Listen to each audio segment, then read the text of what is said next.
Are you paying for my dinner? Are you gonna take me to a restaurant? Come on now. Yeah. More like that. Sometimes you can pretend you're brushing your teeth too. Well, I'm get out the truck already. Yeah, that's what it's like. Me personally, I'm a high class bitch. I don't put out till they give me lots of stuff, and then I go, ha, tricks on you, and I run. Oh, you're such a nice gentleman, and you get out. Yeah. That's exactly how it happens. Anyway, so back to our West Virginian delight, people. Oh man, we want to talk to you about some of the places that we have went to, but also some of the places that, maybe we haven't went to, which we didn't make a list of that, so y'all ain't getting that, okay? Let me start off by saying, what was the freakiest place you think we visited in West Virginia, Ashley? Damn, that was really intense. It was. I wanted to put the emphasis on it. Looks like you're shitting in your pants. I'm thinking really hard. There were so many scary places for so many different reasons. First of all, let's talk about the behind the story stuff. Deliverance? That's exactly it. Yeah. Once we're going to touch on Mothman and the festival, and gosh, that's really cool, guys, and y'all should really check that out. But we're going to touch on that in a little bit. But let's talk about around that. It was in the middle of the freaking night, and we were leaving there, and I swear to goodness, we went through this one road that I think we went through somebody's living room. I mean, they were hanging out the window so close I could have touched them. It was scary. I just went to sleep, and I was on drugs, so it was very easy. But man, I do remember passing somewhere and thinking, damn, I want me a hot dog. Because they were like, you know how you have a trailer? This was a full-blown damn trailer, and somebody just opens their window to sell you hot dogs. They had a sign above their window about hot dogs. I was like, damn, I bet that's a mean-ass hot dog that they trying to make a hard living and selling it out their bedroom window. It is, but damn it, they making a living. That's what I got to say. Yeah. Put the stripper pole up and ask for the tips in the mailbox, baby. Yeah. That's what I'm saying. Oh my God, that was in West Virginia where we went to a peep show. We were going to. Oh God, we did. But she said, they said, we were like, I mean, it smelled terrible in there. I don't know. I'm pretty sure they were testing their products, and that shit was old as hell. Oh. The pornos had afros from the 70s that probably when they first put it in there, and then they were like a peep show in the back. We were like, oh, let's go see a peep show, and then we just don't sound like good ladies, do we? We're good wholesome. And then they said, hold on, we got to give her a call. So they had to call the old broad to come. They did. They were like, we were like, don't worry about it. Don't worry. They were like, Shirley, come on down. They got some in here ready for you. And then he gets off the phone and he's like, it's going to be about 10 to 15 minutes. 10 to 15 minutes ain't enough time to take a shower. So how's she getting ready to do a dance? She putting that cigarette out, putting that baby down, and getting her clothes on and come on. It was like a trailer beside the place. It was like, that was so crazy. Just throw a rock if you want to peep show. But it was really crazy. Like, I remember being It was in the middle of nowhere. It was. We were in a back roads, and this randomly a sex shop shows up. Yeah. And what did we say? Let's go. Yeah, that's terrible. That's exactly what we reconsider these things. We do. Let me tell you, when I ask myself, how did I get from point A to point B, most of the time is, how the hell and why did I make that decision? Like us almost getting arrested in Jamaica, or almost getting thrown out underneath a homeless bridge in the Bahamas. We did get thrown out. We did. These are questions we have to ask ourselves, people, and we want you to ask yourself too. If you're ever in that situation, you think, why am I associating with homeless people? Or why am I almost getting arrested? Think back, like a movie. Let's rewind and figure where it went wrong. Now, I think ours would have been when we were in West Virginia looking for a sex shop right there. Right? That's where it went wrong. We weren't looking. It was like, we were like, what do we want to do today? And it just appeared. Oh, yeah, that's where it, yeah. We were on the way to an investigation, by the way. We like to, relax on the way and enjoy the culture. Let's just say that.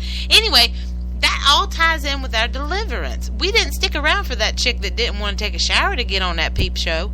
We thought maybe it'd go wrong for us. So we just went on and left. We didn't have that 15 minutes for her. This is actually an interesting story that I found that was kind of will, Okay, everybody knows in Virginia that you're not supposed to have mountain lions or things like that, and there's like random creatures that you're not supposed to have. Right. Okay, well, one thing is in West Virginia. I like to throw a little creature in every now Oh, and okay. then. Ooh, creature See how that feature. tied in? Don't give me that dirty look. I know what I'm doing. Creature feature, baby. Yes, Creature feature. This is more of a monster story, but as I've heard so many different variations of this creature, I thought you guys may find it interesting and even have a few stories of your own. This creature has been seen in West Virginia as far as up as Maine and as far down as Georgia.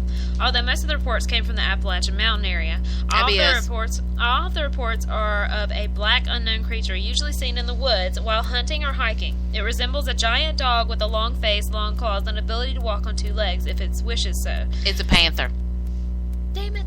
It's a black panther. Oh my god. They have a group too, but it's mostly just Your crazy animal. ass said you saw a black panther. I did. Anyway, It's that sumbitch right there. What's the name of it now? A lot of people think this vicious animal because it seems to growl and bark at humans when it comes into contact with them. Mm-hmm. How's that a panther? A panther doesn't bark, dummy. I didn't get that close, but I could see it had the ability to do it. Okay, yes. Although I did find one person who claimed a big... Oh, wait a minute. Bark at humans when it comes in contact with them. But I have found no report of people actually being attacked by this creature. Although I did find one person who claimed a big black dog-like creature circled her house, clawing at the walls and growling. That's it. Nobody seems to be able to identify what creature this is. Some think it may be bears. Some people even think we have black panthers roaming the woods. Thank you. I gotta read this shit before I read it out loud. Thank you for bringing that story of Black Panther straight to me. But it seems odd that people would describe it as being a walk on two legs with a long face, long tail, and black fur. That's not the one I see. If you have experienced this creature in the wilderness, please share your experiences. They don't even have a name for it, but it does look pretty damn creepy. It is. I'm telling you, it's a Black Panther, dude. Oy. I'm telling you. Anyway, let's get back to our delightful stories, man. Okay. Our delightful stories. So now that you've touched on that, yes, there are Black Panthers. Let's touch on. We were talking about our deliverance stories. People just don't go off the beaten path with West Virginia. I mean, we're from Virginia, and it's sketchy down here in some parts. Good Lord, it's sketchy. But up there, they made a whole damn movie out of that. That's all I gotta say. A whole movie. Are you sure? That's Are it. you sure that was that movie? Deliverance. Yeah. Was it really about West Virginia? It is in my heart. I don't know if it really is. You didn't see West Virginia. Not West Virginia. You didn't even see Deliverance. It was really. It messed me up. I did see Deliverance. I didn't watch it all. I saw him in the canoe and I thought, this ain't for me. You said I did watch it. I did. I didn't see it. I did. Then let me clarify for you. Okay. I saw it. He was in the canoe, and I thought, "Ooh, this ain't gonna go out well with him." First of all, he's doing physical activity, and I just ain't down for that right now. And I was like, I got to turn the channel. And then I heard that squeals like a pig, and then I thought, well, that. No, you don't hear that. That is. I understand. Yeah. I understand. So that's just what I'm gonna say about that. That's it. Oh. All right, so let's go to some places, people. First of all, let's go to Lake Shawnee. This is where if you're coming from Virginia, you're going to hit that sex shop. Just give her about 20 minutes to get her some. If you want a good shower day, you got to give her 20 minutes for that peep show.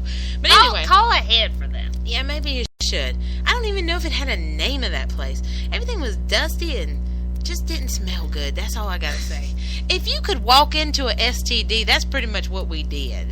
It's like if your grandpa opened up a sex shop from his old sex toys. That's pretty much what it was. Yeah. His sexcapades. Yeah. All right, so Lake Shawnee, people. Let's get on to that. What we are going to tell you about that is that was one of our first... I do remember them really being into the dark sugar. Black sugar, brown sugar. I do remember that. I was like, there was a large variety of that. Brown sugar? In that shop, yeah. I don't remember that part. I remember all the nudie mags. I don't know. I just could have been in the nudie mags. Okay, we gotta go on with this. Yeah, we could talk for hours about sex toys, people. Come on now. Anyway, what I wanted to tell you was about Lake Shawnee. Now, let's give you a little bit of background about this. It used to be that this lovely location was way back when. It actually was where some Europeans or white people had settled, and the Indians, it was their land, and they came through and they massacred this family. This is how it starts, like the history of it. So as a paranormal investigator, if you want to look into that part of it, it actually is that, it's got some history with that. So anything rooted with like Native Americans and stuff like that, that might be something that you want to kind of take a look at. It also, how we actually heard about it was from Ghost Lab. They went there and investigated, and we thought it was pretty cool. So if you don't do anything but watch the shows to get locations, it's pretty cool, guys. Different shows out there and stuff. So we did, and one of our ladies at the time, T, she hooked us up with going on the investigations and stuff. And I remember going there and thinking, gosh, this is going to be way in the woods. Number one, it's not in the woods, people. It is literally, you have the main roads right there, and it's got a big fence around it. So as you're investigating, because it's outside, there's like a really large pond. They have fishing tournaments there. Yeah, they do catfishing and stuff. Then you got to remember that there's going to be contamination with that. So you got to remember. And then there's some trailers and behind some houses and stuff, which we could talk to you a little bit about with that. But the thing is then it was made into a nice little theme park, or like a little kid-friendly play area in the 1920s. He was included a Ferris wheel, a swing set, and a swimming pond. But after he opened, there were tragedies struck. One girl was killed on the swings. I'm assuming maybe she fell and hit her head. One girl died on the Ferris wheel after a truck backed up and struck the spinning wheel, and a little boy drowned in the swimming pool. That is true. Like, the little girl, that is one thing that they definitely say about it. They also say that you could see they're swinging some of the things. Yeah. And we kind of did some debunking and stuff there. So what we're telling you is, it's really cool. It was only $25 at a time. Gaylord was the gentleman who was actually the person in charge of all this, but he recently passed away. God bless him. And I think his wife passed before him. There's a really nice group that we met that used to help him with tours and stuff there. Really, really awesome people. We met him at WivaCon. That's how I know he passed, other than it being in the news. So I think one of his family members have taken over. So you could still go there and do your... It's pretty cheap, though. Yeah, it's like $25 per person. It's like really, really cheap. So, long story short, it's in the middle. You got to make sure that you watch out for walking around, because it is ponds, so you can fall in the ponds. It's really cool looking. It's got the old structures of the Ferris wheel, the swings. It's really cool there. Cold and warm spots. And he even said I saw a little girl wearing a white dress with blood all over it. They sometimes do Halloween tours, supposedly. Yeah, so it's really, really neat. Gaylord actually purchased it in 1985, so he had it for quite a while and stuff like that. The concession thing, the banded ticket booth, that was really crazy, because I remember the claim there is when you go in there that they could actually see. Remember, like, you see somebody standing behind you in pictures, but people, I don't know. There's a lot of glass. Yeah, and some of it was shattered and stuff like that. They also have a trailer that they tell you about when you go there, that if you knock on the trailer door, then it will, somebody's supposed to either, knock back, things like that. So, of course, we were like, go knock on it, man, go knock on it. And, we sent one of our ladies. She's a break. Oh, shit, was it? I think so. Yeah, I think it was. I thought it was Rach. By the way, our group is Sisters of Salem. Drugs. I think it was me, though. Sisters of Salem Society of Paranormal Research, or SOS. We have a website, and it shows all the places that we went. But it was really cool, because that was our first. I guess because we had seen it on TV, we assumed certain things about it. So when we showed up, we were like, "Whoa, this is a little bit different." Definitely keep in consideration that the road is right there, and people can come in. Now, we're going to tell you our experiences. Ashley, you hit them with what you had. All right, so, like, when people come up aggressively towards you, you're kind of like, oh, God, let me look down. When people are too much in my personal space, I'm not, like, a personal space kind of person. But anyway, so I was walking, and it was like somebody was walking towards me, and I just automatically looked down, and it was like a dark figure. That was the one thing that I saw. Okay. Now, the reason why she says about the dark figure, this is crazy, guys, because almost everybody saw that. Not my instance, not me. No, a different version of the black figure, the black shadow figure. And I think that if I was really looking for shadow figures, I'd go back there. Because once we got to talking to each other, we were like, holy crap. And everybody kind of dusted off as something you just, oh, well, it was an instant. But then at the end, it was like everybody added up. Yeah, exactly. Like when we got back together, we were like, hey, this is all, we all have the same experiences, but different parts of the park. Like, where was yours located?